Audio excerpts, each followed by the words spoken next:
Sorotan lain yang akan kami bahas malam hari ini adalah soal Presiden Prabowo Subianto yang berjanji akan hapus sistem outsourcing.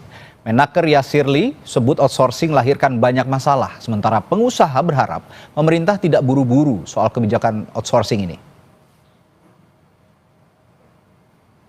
Cepat-cepatnya kita ingin menghapus outsourcing. Tapi saudara-saudara, kita juga harus juga realistis. Kita juga harus menjaga kepentingan para investor juga. Kalau mereka tidak investasi, tidak ada pabrik, kalian tidak bekerja. Prabowo! Prabowo! Saat menghadiri peringatan Hari Buruh 1 Mei lalu, Presiden Prabowo Subianto mendukung tuntutan buruh untuk menghapus sistem outsourcing atau tenaga alih daya. Namun Prabowo meminta hal itu dikaji secara realistis dengan tetap mempertimbangkan iklim investasi. Sementara itu, Menteri Tenaga Kerja Yasir Lee mengakui sistem kerja outsourcing melahirkan banyak masalah. Karena itu, Presiden Prabowo menginginkan sistem outsourcing dihapus. Kalau kita lihat kan memang praktek outsourcing kan memang banyak masalah ya, banyak masalah. Jadi ada orang yang kemudian udah usianya 40 tahun, 50 tahun masih aja di outsource gitu ya, tanpa ada karir dengan gajinya tetap UMP, bahkan kontrak UMP tapi ternyata realitasnya dibayarnya seperti apa. Ya. Jadi ini banyak ya, jadi banyak kasus. Dan Pak Presiden kan minta kalau kita cermati dihapuskan, tapi juga realistis dan kemudian meminta Dewan Kesejahteraan Buruh untuk mengkaji itu. Kalangan pengusaha meminta pemerintah tidak terburu-buru menerapkan kebijakan baru soal outsourcing. Pengusaha meminta ada kajian mendalam soal dampak wacana penghapusan outsourcing.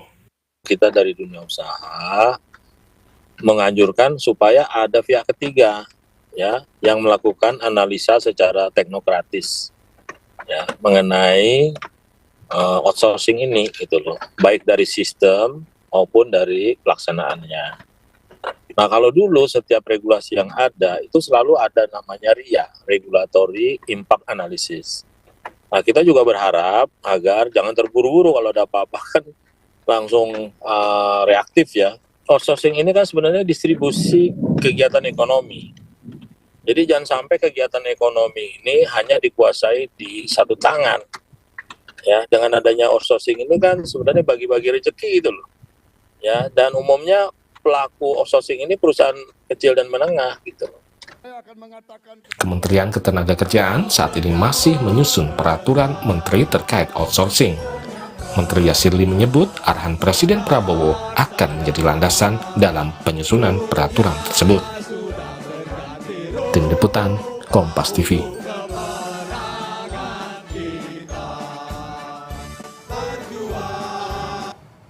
Saudara, Presiden Prabowo janji hapus sistem outsourcing. Namun ini di sisi lain Prabowo juga meminta untuk menjaga investor. Lalu bagaimana titik temu dua masalah ini? Kita ulas bersama Presiden Asosiasi Serikat Pekerja Indonesia, Mira Sumirat, dan Kepala Bidang Ketenagakerjaan Apindo, Bob Azam. Selamat malam, Bu Mira, Pak Bob. Selamat malam.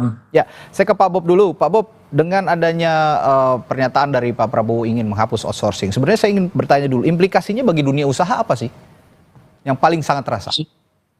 Ya, sebenarnya kan kita harus menyimak betul ya apa yang disampaikan Pak Presiden ya, bahwa di satu sisi beliau ingin merespon apa yang menjadi concern teman-teman serikat pekerja, isu-isu yang ada di outsourcing, tapi dari sisi juga beliau tolong cek dari dunia usaha seperti apa dampaknya. Nah, jadi kita juga harus sama-sama melihat ya. Nah, supaya fair ya, dari kita berharap ada pihak ketiga lah yang mengevaluasi pelaksanaan outsourcing yang ada di Indonesia, kemudian juga melihat bagaimana praktek-praktek outsourcing yang ada di negara-negara lain. Ya, supaya kita bisa fair ya. Nah, saya juga sampaikan tadi jangan sampai penghapusan outsourcing ini malah membuat ekonomi kita hanya terpusat di satu tangan gitu loh. Ya, dan kebanyakan outsourcing ini kan penyerahan sebagian pekerjaan kepada pihak ketiga. Nah, pihak ketiganya ini umumnya perusahaan menengah dan kecil. Oke, Nah, jadi jangan sampai nanti justru korbannya perusahaan menengah dan kecil itu gitu loh. dia. Ya, Bahwasannya ada praktek-praktek yang memang tidak tepat, saya nah akui. ini. Nah, itu yang harus diimprove gitu loh, ya. Ini yang akan saya tanyakan. Mengingat banyak sektor yang bergantung pada sistem ini sebenarnya. Kalau sekarang kita bicara menghapuskan outsourcing, alih-alih menghapus outsourcingnya, kenapa tidak menertibkan agen-agen outsourcingnya yang menyalurkan ke perusahaan-perusahaan? Menurut Anda bagaimana? Ya, mestinya itu yang kita evaluasi bersama, ya. Jadi di kita tuh harus ada spirit pembinaan, ya. Karena ini perusahaan menengah kecil ya, umumnya ya. Ya harus ada pembinaan sehingga bukan nggak mungkin ke depan kita itu bisa seperti India misalnya. India kan perusahaan outsourcing untuk teknologi informasi. Ya, kemudian Filipina juga dikenal sebagai services ya. Nah, kita juga berharap one day ada perusahaan-perusahaan outsourcing kita yang bisa naik kelas, tidak hanya perusahaan-perusahaan outsourcing nasional, tapi juga bisa menjadi perusahaan outsourcing yang punya Oke. bisa global player. Nah, kita juga adalah satu contoh ya perusahaan outsourcing internasional ya, ISS misalnya. Itu kan perusahaan outsourcing untuk cleaning service, Oke. tapi mereka bisa worldwide itu loh ya. Jadi itu yang menurut saya yang harus jadi PR kita ke depan, bagaimana membina, mengembangkan mereka ke sana gitu. Oke, saya bertanya dari kacamata pekerja kalau begitu sekarang. Bu Mira, saya tahu mungkin ini menjadi angin segar, kabar ini menjadi angin segar bagi kaum buruh begitu misalnya. Tapi apakah ini akan memberikan perlindungan yang lebih baik sebenarnya bagi pekerja, Bu Mira?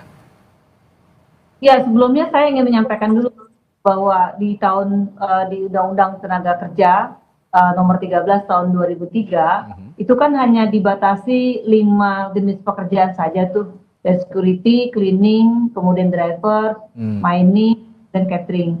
Nah, tapi di Undang-Undang Cipta Kerja ini semua dibuka sektor hampir 99,9%, dan itu sampai baik itu di BUMN maupun swasta melakukan yang namanya outsourcing, hanya diganti namanya alidaya. Nah, di sini muncul praktek yang sangat mengerikan sekali ya, dan mengenaskan kalau bagi para pekerja buruh. Satu, mereka tidak yang namanya diberikan upah tuh banyak sekali kawan-kawan yang tidak diberikan upah sesuai dengan UMP, malah kadang di bawah UMP jauh sekali. Lalu yang kedua, mereka juga kadang di PHK sewaktu-waktu kapanpun bisa dan tidak diberikan pesangon. Dan yang ketiga, banyak juga tidak diberikan jaminan sosial BPJS Kesehatan, Ketenagakerjaan, dan mereka juga tidak bisa menuntut haknya karena kan bukan perusahaan induk. Nah, yang praktek-praktek yang luar biasa mengerikan lagi adalah di BUMN nih. BUMN punya induk perusahaan, lalu dia bikin anak perusahaan. Nah, itu kemudian lalu bikin lagi cucu perusahaan, bikin lagi cicit perusahaan. Nah, kalau itu upahnya misalnya dari induknya itu 5 juta misalnya, itu nanti sampai perusahaan cuma 3 juta, lalu sampai di cucu itu cuma 2 juta, gitu. Jadi yang mengerikan lagi ada di swasta juga terjadi yang melakukan outsourcing itu direktur yang di perusahaan induk, manajernya juga. Saya setuju apa yang ada perusahaan yang keren kok, yang bagus, yang peraturannya itu salah satu disebut PT ISS Indonesia. Itu dia punya namanya serikat pekerja, punya namanya pekerjaan kerja bersama, jenjang karirnya jelas. Juga. Gitu. Artinya bisa gitu, tetapi sayangnya nih banyak perusahaan yang juga nggak mau tenaganya dari ISS karena dianggap gitu. Begini Bu Mira, karena terlalu banyak seperti Bu Mira katakan, karena terlalu banyak yang mengerikannya dibanding yang baik-baik saja, kita sama-sama cari solusi sekarang. Kan ini banyak sekali yang sekarang sudah terlanjur bergantung dengan sistem outsourcing. Nah, kalau gitu solusi dari Anda bagaimana yang bisa ditawarkan kira-kira supaya juga dengan sistem yang sudah terlanjur terlalu banyak ini tidak menimbulkan PHK yang besar-besaran akhirnya? Bu Mira? Balik lagi kepada Undang-Undang 13 tahun 2000. Jadi hanya 5 itu yang saya katakan tadi, bukan semuanya. Jadi kalau semuanya ini terjadi. Lalu yang kedua, pasti dong mereka tanda kutip ya bahwa mereka sepatuh terhadap undang-undang yang tenaga kerjaan terkait dengan upahnya mereka harus patuh, kemudian terkait dengan jaminan sosialnya, terkait dengan K3-nya, keselamatan kesehatan kerja, terkait dengan hak-hak mereka yang lain gitu ya. Ini clear, ini bisa. Tapi kalau sekarang ini nggak ada perlindungan kayak gitu. Jadi namanya tadi saya sampaikan perusahaan ya kecil gitu, yang notabene yang induk punya direktur yang induk, bisa outsourcing. Nah, kalau gitu, kalau yang jadi masalah sekarang yang dibilang kaum buruh Undang-Undang Sapu Jagat Cipta Kerja itu tadi ya, banyak sekali yang akhirnya membebaskan berbagai macam unit usaha yang menggunakan sistem outsourcing. Nah, saya bertanya lagi, kalau gitu dari sisi pengusaha Pak Bob, bisa nggak Anda juga sebagai asosiasi pengusaha membantu menertibkan perusahaan-perusahaan yang ya tidak sedikit-sedikit pakai outsourcing lah, kalau memang tadi di kata Bu Mira seharusnya outsourcing itu sudah dispesifikan kepada hal-hal tertentu atau pekerjaan-pekerjaan tertentu, Pak Bob? Nah, terus terang kita juga nggak setuju ya bahwa dengan adanya outsourcing itu justru membuat orang tidak sejahtera, kemudian digaji di bawah standar, perlindungannya juga tidak ada, itu nggak boleh. Ya. Karena ini pekerja formal, mereka juga harus mengikuti BPJS, kesehatan, perlindungan, itu nggak boleh ada tawar-menawar lagi gitu loh. Ya, jadi isu itu mengenai isu penertiban ya.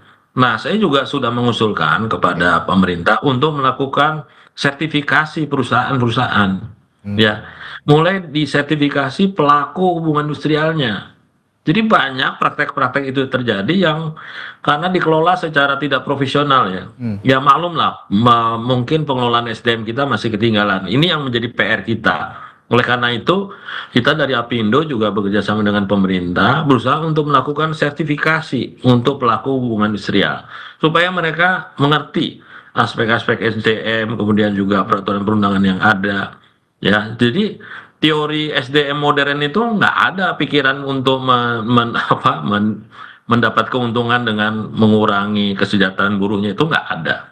Ya, tapi kalau mereka yang nggak sertifikasi, mungkin pikiran sederhananya ya shortcutnya ya udah potong aja gitu loh supaya mereka bisa dapat benefit.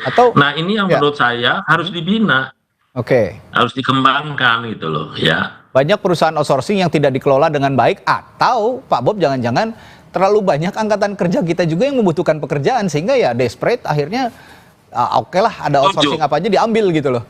Setuju, ya banyak, tapi nggak boleh itu dimanipulir sehingga kita bisa berlaku sewenang-wenang, nggak boleh.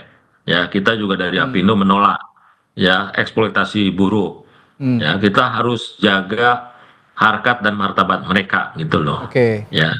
Nah, itu menurut saya pengusaha-pengusaha kita sebenarnya sudah transform ya, sudah mulai berpikir ke arah sana. Tinggal memang banyak praktek-praktek yang melibatkan menengah kecil ini yang memang mereka butuh pembinaan di kita, bukan pembinasaan ya, nanti nanti dibinasain repot juga ya kan. Seperti yang Bu Mira bilang tadi gitu, nanti semua dipegang semua, mulai dari perusahaan kakek sampai cucu dipegang satu tangan gitu loh. Nah, kita justru berharap dengan adanya outsourcing ini ada pemerataan ekonomi juga ke perusahaan-perusahaan menengah kecil, tapi dibina lah mereka. Gitu. Mengingat juga kan kondisi ketenaga kerjaan kita juga sedang tidak baik-baik saja begitu kan, banyak yang membutuhkan ya angkatan, kalau data BPS bilang angkatan kerja kita meningkat pesat begitu, sedangkan lapangan kerja tidak tersedia. Nah, sistem outsourcing ini sebenarnya bisa jadi solusi asal ditertibkan gitu kira-kira ya. Justru begini yang menjadi halangan kita, ekonomi kita ini kan ekonomi biaya tinggi. Kenapa ekonomi biaya tinggi? Karena over regulated. Di mana-mana itu regulasinya. Nah, kita juga di ketenaga kerjaan juga jangan sampai over regulated, beri kesempatan, peluang, tetapi di lain sisi pembinaan itu harus dilakukan melalui sertifikasi dan lain sebagainya.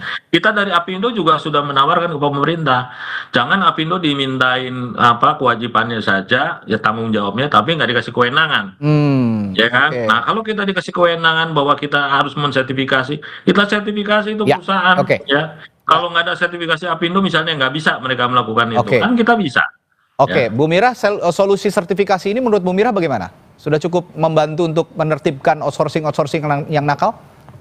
Ya, kalau cukup membantu saya kira itu relatif gini. Yang paling terpenting Pak Bob, pengawasan tenaga kerjaan itu gimana gitu loh. Kan ini tuh banyak tuh praktek-praktek outsourcing yang dalam tanda kutip keluar jalur ya, dan undang-undang dan itu tidak beri kemanusiaan gitu ya. Nah, kan ada kita bicara tentang dinas tenaga kerja bidang pengawasan. Nah, pengawasan itu nggak jalan. Kalau pengawasan itu jalan secara menegakkan undang-undang, saya yakin bisa diminimalisir apa yang disampaikan oleh Pak Bob tadi gitu loh. Tapi kalau sertifikasi nggak ada masalah juga. Cuman terkait dengan sertifikasi juga harus dipilah-pilah lagi nih. Jangan-jangan nanti itu jangan kedok saja gitu. Nah, tetapi bagaimana kemudian pada saat implementasi mereka melakukan itu secara benar atau tidak? Jadi pengawasan yang paling penting. Nah, persoalannya pengawasan juga sekarang itu menjadi problem karena masih di bawah Pemda, di bawah provinsi, bukan lagi bicara tentang di bawah pusat Kementerian Tenaga Kerja. Ini juga menjadi masalah gitu loh. Ya, terlebih Jadi tadi juga terlebih juga Pak Bob bilang tadi Apindonya juga nggak dikasih porsi banyak untuk melakukan sertifikasi atau pengawasan gitu ya. Kalau gitu, kalau pengawasan lebih dikasih porsi ke Apindo, Anda setuju? Ya gini, kalau pengawasan, kalau menurut saya, menurut kami nih harus ada tripartite. Ya, tripartite. Setuju, saya setuju. Idealnya kita bicara tentang ada pengawasan dari Kementerian Tenaga Kerja, ya, pemerintah, terkait pengusaha dan juga pekerja. Jadi itu lebih fair. Itu kemudian sertifikasi pun begitu Pak Bob. Saya lihat kan sertifikasi juga kan belum ada dari perwakilan pekerja itu belum ada. Nah ini yang juga kami soroti. Nah cuman gini Pak Bob dan juga pemirsa dimanapun berada Kompas TV. Jadi gini, yang sekarang ini parahnya adalah mereka itu betul-betul dijadikan tadi uang tadi itu mesin uang. Ketika mau bayar kan kebanyakan tuh yayasan sampai koperasi aja yang izinnya simpan pinjam, dia sekarang itu pengeras tenaga kerja tuh, koperasi karyawan gitu loh. Nah, terus yang kedua, ketika mereka mau masuk itu dijadikan uang, harus bayar 10 juta, 15 juta, 20 juta, baru bisa. Kemudian jika dia kontrak cuma 6 bulan, 1 tahun, digantilah mereka tanpa pesangon, diganti lagi sama orang baru. Dengan harapan tadi uang ngalir, ya lagi-lagi ngalirnya ke teman-temannya Pak Bob tuh, gitu. Jadi saya tahu industri bermain. Ini kan akibat pengawasan yang kurang tadi. Makanya mengalirnya ke teman-temannya Pak Bob juga gitu. Sebenarnya kalau dari pembicaraan malam hari ini dari Asosiasi Pekerja itu sudah punya solusi yang ditawarkan dan sepertinya sinkron dengan solusi yang ditawarkan oleh Pak Bob sebagai asosiasi pengusaha. Ya itu tadi kalau kata Bu Mira, ini kan harus dibahas secara tripartite. Ya bukan hanya Pak Bob dan juga Bu Mira, harus ada pemerintah juga yang punya kesepahaman yang sama soal ini. Setuju. Gitu. Jadi kalau sekarang saya bertanya apakah ada solusi, ya sebenarnya dua narasumber saya ini sudah sepakat. Tinggal pemerintah bagaimana bisa menerapkan atau mengimplementasikan ini dengan baik begitu kira-kira. Ya, Pak Bob, ada yang ingin disampaikan terakhir silakan. Ya, jadi begini, perusahaan ya mensertifikasi perusahaan. Ya. Kemudian dari teman-teman serikat pekerja juga mensertifikasi para pekerja yang jadi pengurus serikat ya. Nah, kemudian dari pemerintah juga harus memberdayakan bipartit di level perusahaan. Dan pengawasan, saya setuju disampaikan Bu Mira. Dari dulu kita usulin pengawasan itu dipegang oleh pemerintah pusat. Ya, terpusat jangan diserahkan ke daerah gitu loh. Nah, pemerintah juga melakukan sertifikasi terhadap pengawas. Jadi kuncinya sebenarnya adalah man behind the gun. Orangnya harus diperbaiki. Ya, kita nggak bisa berubah nih nasib negara ini kalau orang-orangnya nggak diperbaiki. Ya, itu kalau kita udah ngomong moral kan kita sudah ngomong soal pendidikan juga. Kalau gitu begitu kan dari sisi pengusaha sudah ada komitmen untuk bisa berubah. The man behind the gun-nya bisa diubah. Dari sisi pekerja silakan, Bu Mira, silakan terakhir. Sama lagi. Ya. Yang paling penting yang mau saya garis bawahi adalah pekerja inti nggak boleh di-outsourcingkan. Itu clear tuh. Jadi core bisnis yang utama kemudian itu jangan di-outsourcingkan. Ya. Jadi itu silakan saja. Sedikit pekerja utama dan tidak utama itu maksudnya bagaimana? Biar supaya kita sama-sama jelas di sini. Kalau pekerjaan utama itu dia langsung ke arah proses produksi secara langsung. Misalnya yang berkaitan dengan core bisnis langsung. Ya. Langsung. Tapi kalau pekerjaan itu ya tadi cleaning service gitu, catering. Ini Ya.